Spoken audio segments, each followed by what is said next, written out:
Good morning everyone. Isang malamig na umaga po. Ayan.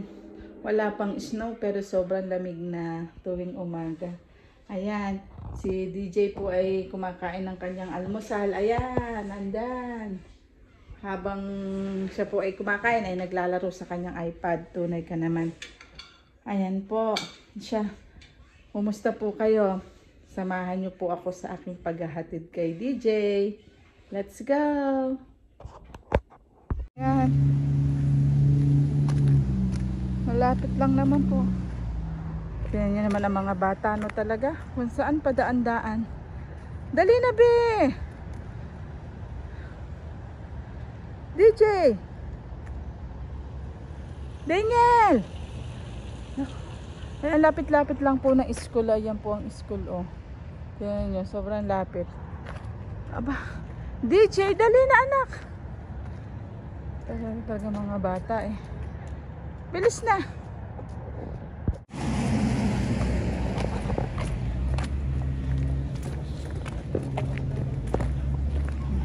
Let's go. Hey. Go. Ayan po.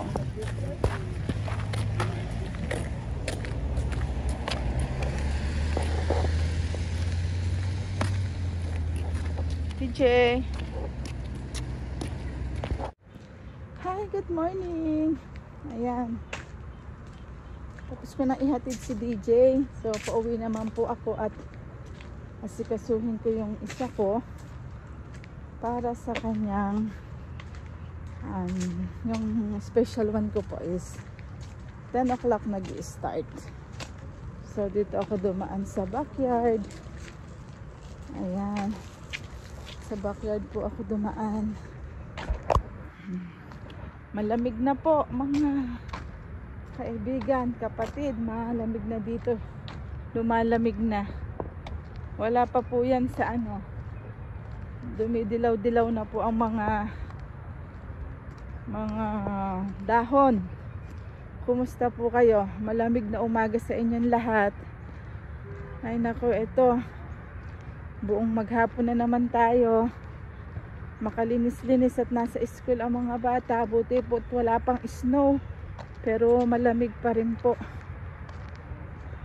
Ay nako, kumusta po ang lahat? Ano pong mga pinagkakaabalahan natin? Ay ganito naman po talaga ang mga mami, nagmamadali. At minsan po ay may mga trabaho pa na kailangan tapusin. Ayan. Dito po ako sa likod namin dumaan. Ay, nako. Ayan po. Ay. Ayan, dito ako dumaan sa likod ng aming backyard. Ayan. Tulog pa po si Nathan. Tulog pa po si Nathan. Ayan. Aming backyard.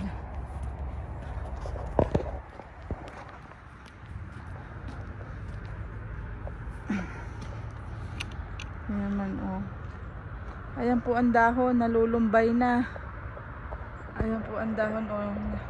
Naninilaw-nilaw na. Isa lang po ang sinasabi niyan.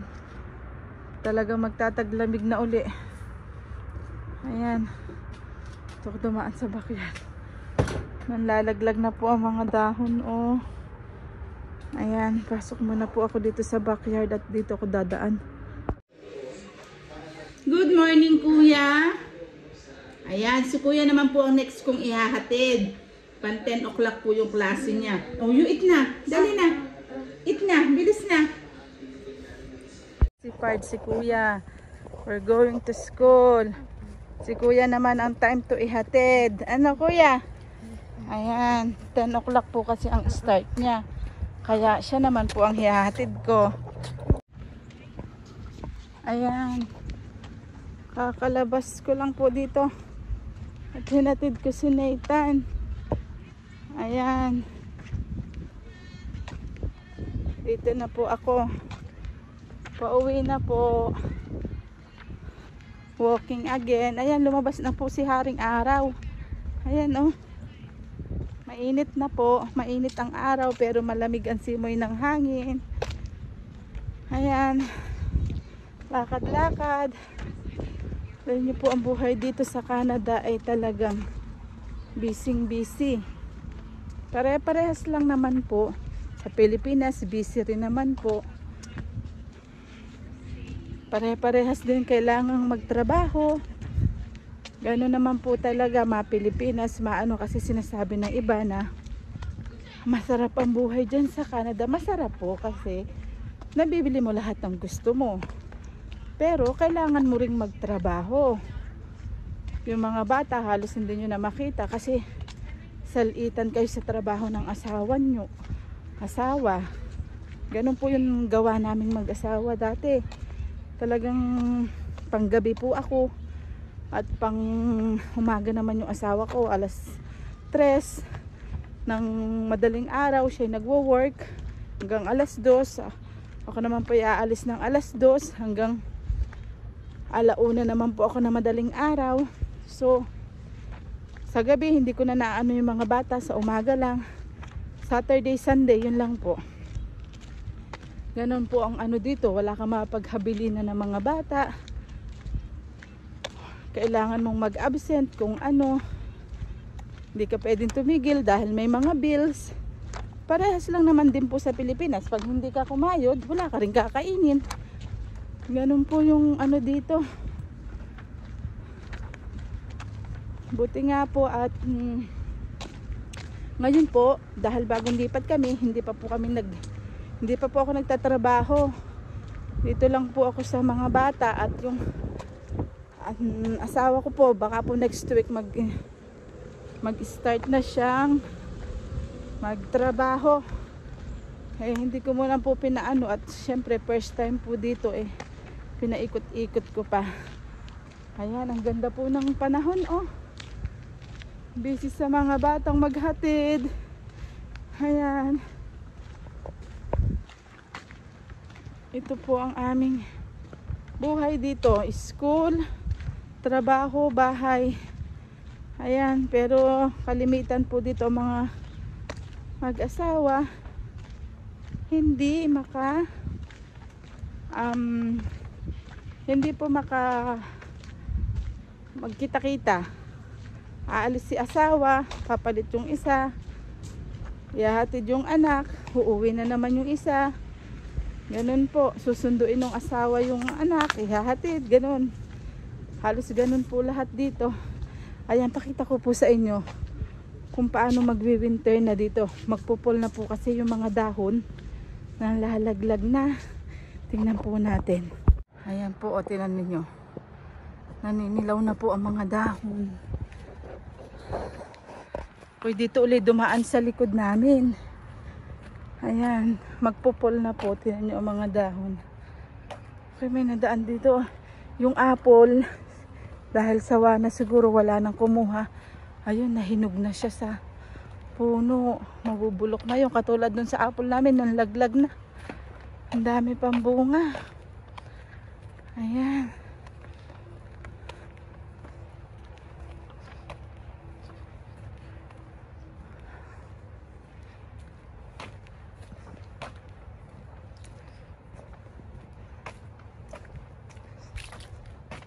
Ayan, tingnan nyo po. Yan po yung apple.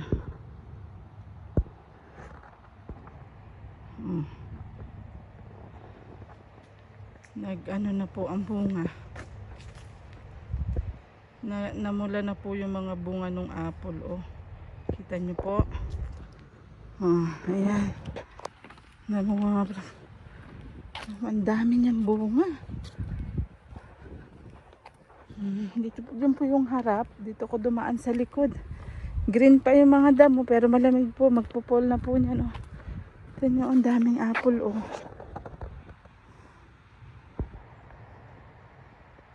Kita nyo po. Namula na siya.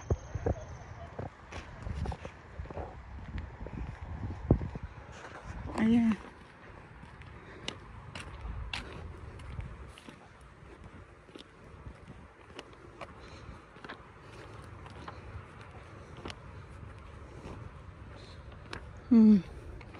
Green pa po pero malamig na. Unti-unti nang lumulumbay ang mga dahon. Kita nyo po to. Ayan o, tinan nyo. Nag-aano na siya. Lumalamig na po kasi. Ayan.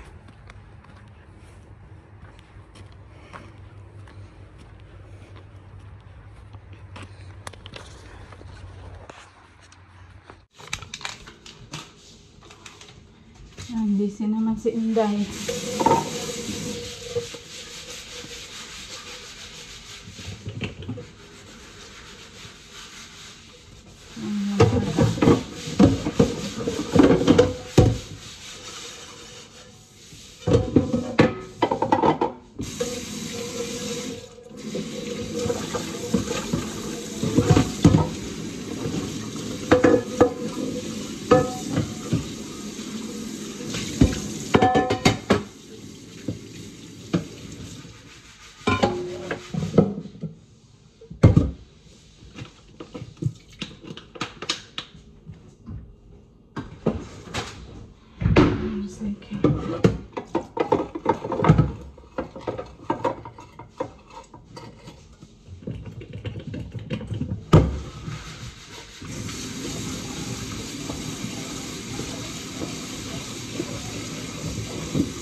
Ayan, habang wala po ang mga bata, ayan, binibilisan ng aking asawa at nagpipintura siya. At mamaya ay hapon pauwi na ang mga bata. Habang walang makulit, ayan, pinipinturahan na niya at nang matapos na po.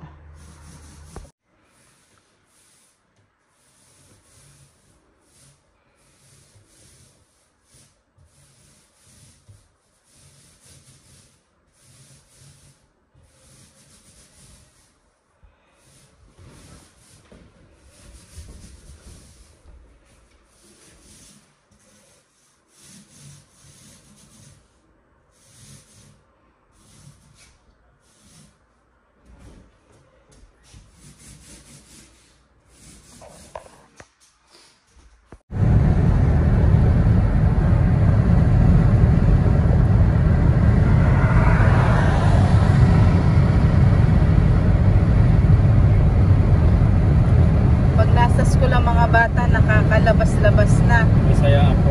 Masaya ako. Nakakatawa ako. Pag nandito sa sakyan, sigaw na sigaw.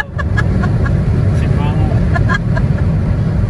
Grabe ka naman. Malikot kasi yung mga anak mo. At least nakakapahinga ng konti. Ayan.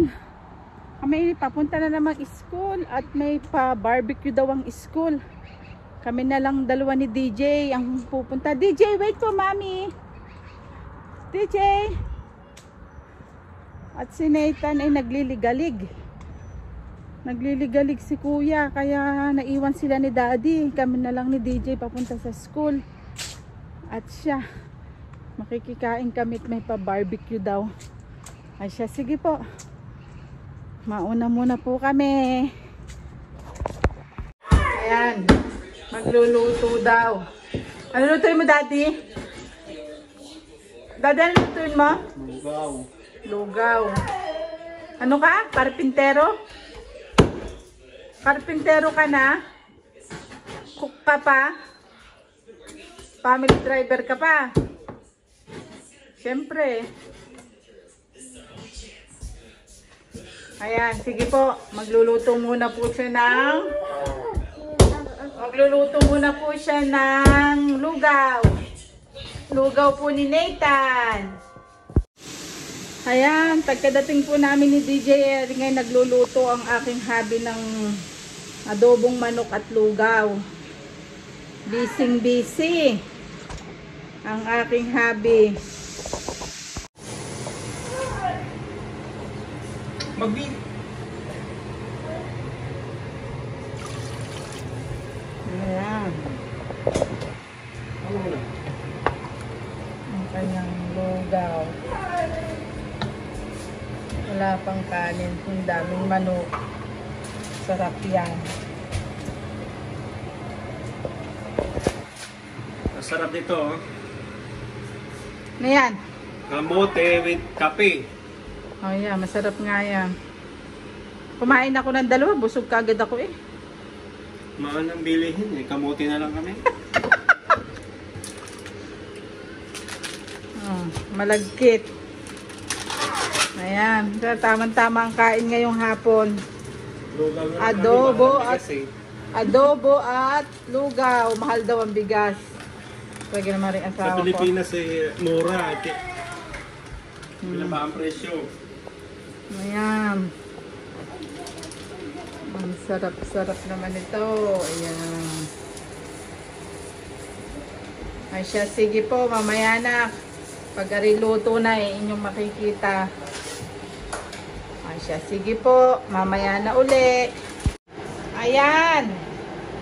Luto na ang adobong manok. Ay, sarap nito. Tama-tama yung sabaw sa 2 bata. Hindi po kasi kumakain ng laman ng manok yung 2. So, ang sarap ng sabaw na ito. Ayos ang ating kain yan. Ayan. Luto na ang lugaw. Oh, ayan. Sarap nito. Ay, nako. Talagang masarap to.